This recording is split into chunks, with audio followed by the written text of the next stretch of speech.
Pulivendula ZPTC ఉప ఎన్నికల అభ్యర్థి హేమంత్ రెడ్డి.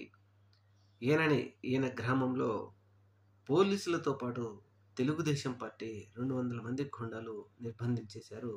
ఆయన నివాసంలో నుంచి బయటికి రాకుండా, కనీసం ఆయన ఓటు హక్కు వినియోగించడానికి కూడా ఆయనను బయటికి రానివ్వడం లేదు. అలాగే అనేక చోట్ల ప్రజలందరినీ నిర్బంధించి, నిజమైన ఓటర్లను నిర్బంధించి, ఫేక్ ఓటర్లందరినీ వెహికల్స్లో తీసుకొచ్చి ఓట్లు వేయించుకుంటూ విచ్చలవిడిగా ఓటింగ్ జరుగుతూ ఉంది పులివెందుల్లో. ముఖ్యంగా రిగ్గింగ్ అనేది ప్రస్తుతం ఉన్నటువంటి పరిస్థితుల్లో విపరీతంగా చేస్తూ ఉన్నారు.